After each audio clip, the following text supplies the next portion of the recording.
I wanted to talk just for a couple of minutes about my project for this week that I've been working on, or one of the many projects, I guess.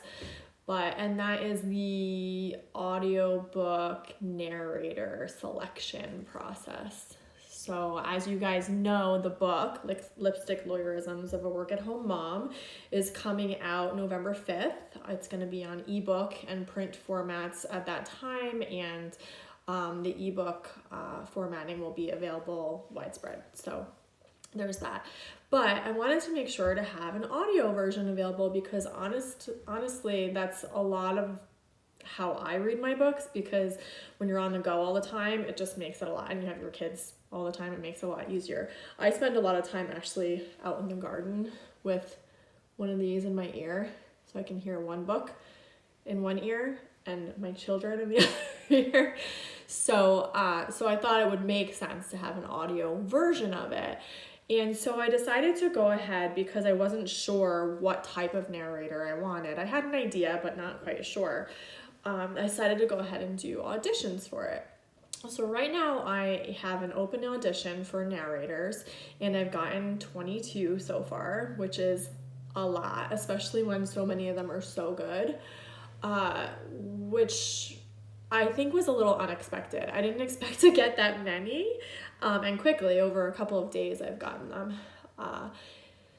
And, it's just making the process more difficult than I expected. Interestingly, there's one that I keep going back to that my son keeps telling me sounds like me. I don't know if she does or not, but when you're writing a book and you are sort of articulating your words, you picture it in your inner monologue voice. So I think maybe that's why I keep going back to this person, because she sounds a little like me and how I would, say the words. And what I find particularly interesting is that each of them has such a different style. They have different voices, different timing. They sort of interpret the way the sentence comes out a little different. So it's almost like acting. And I knew it would be difficult because, quite frankly, I'm not sure that I'd be good at it, at the narrating process. I thought about doing it myself, but I like hearing it in other people's voices.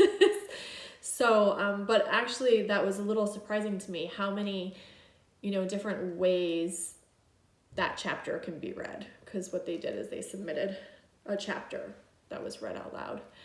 So I'm looking forward to finishing up that process, and the audiobook will be available sometime in November. I was originally hoping to have it on the same day the book is released, November 5th, but I'm not quite sure if that's going to work out. I don't want to rush it.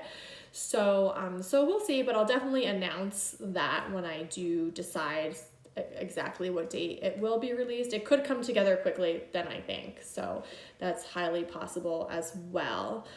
But don't forget to follow me on Instagram, ToristetsonWrites. And if you need to email me, you can email info@herwrites.com. And on Facebook, and that's Tori Stetson Writes as well. So don't forget to follow, like, and share, and do all that good stuff just to get the word out. And I'll be announcing shortly when the audiobook's going to be coming out. Okay, thanks.